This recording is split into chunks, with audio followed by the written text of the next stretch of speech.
The ayes to the right, 321. The noes to the left, 278. The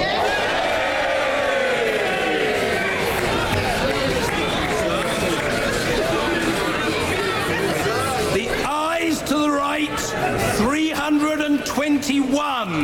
The noes to the left, 278. So the ayes have it. The ayes have it. Unlock. Point of order, the Prime Minister. On point of order, Mr. Speaker, the House has today provided a clear majority against leaving without a deal. However, I will repeat what I have said before.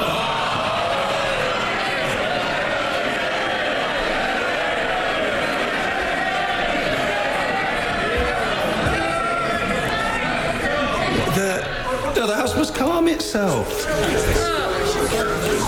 Long time to go. Today, subsequent days. Keep calm. That's just the Prime Minister. Mr. Speaker, these are about the choices that this House faces. The legal default in UK and EU law remains that the UK will leave the EU without a deal unless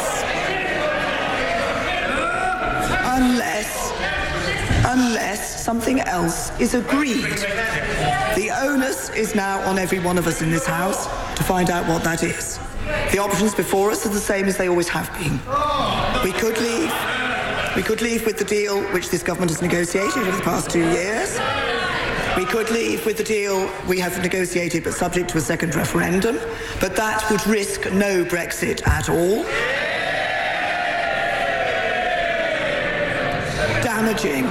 Damaging the fragile trust between the British public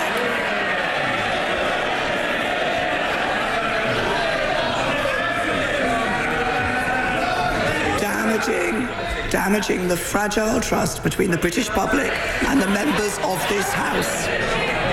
We could seek to negotiate a different deal. However, the EU has been clear that the deal on the table is indeed the only deal available. Mr. Speaker, I also confirmed last night... Order. The great likelihood, I await further comment, but I think I can say this without fear of contradiction, is that there will be further opportunities for these matters to be debated. But in the immediate term, please, let us have some courtesy. Of that, I think we can be sure. There will be further debate on these matters. The Prime Minister.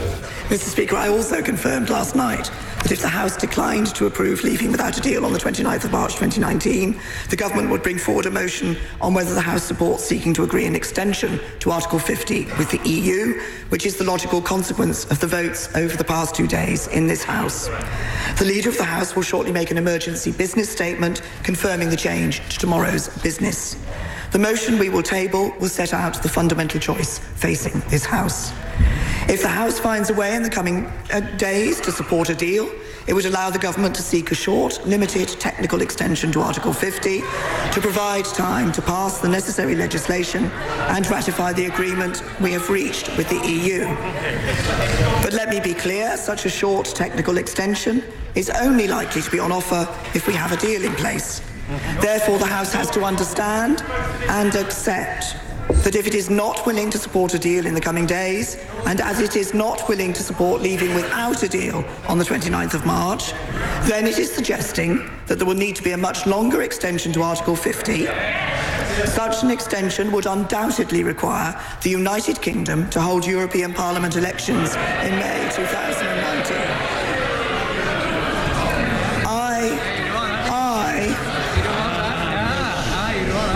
I do not think that would be the right outcome. But the House needs to face up to the consequences of the decisions it has taken.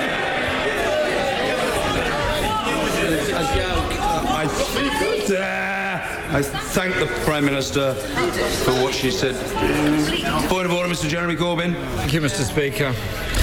Mr. Speaker, tonight this House has once again definitely ruled out no deal. The Prime Minister said the choice was between her deal and no deal. In the last 24 hours, Parliament has decisively rejected both her deal and no deal. While an extension of Article 50 is now inevitable, the responsibility of that extension lies solely and squarely at the Prime Minister's door. But, Mr. Speaker, extending Article 50 without a clear objective is not a solution. Parliament must now take control of the situation.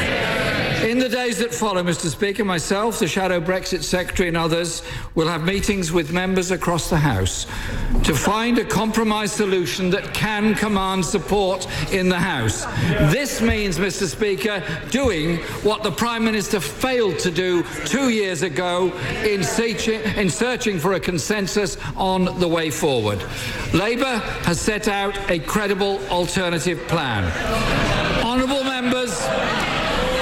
members across this House are coming forward with proposals, whether that's for a permanent customs union, a public vote, Norway Plus, or other ideas.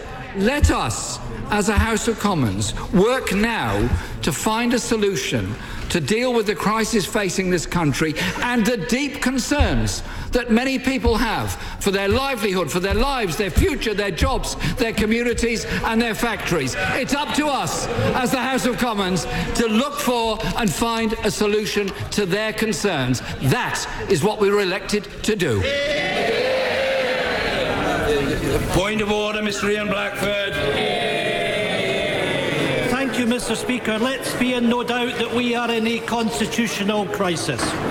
And we're in a constitutional crisis at the making of the Prime Minister that has run down the Brexit clock. And what we see from the Prime Minister is a denial of the facts, that she's faced two enormous defeats on her meaningful vote.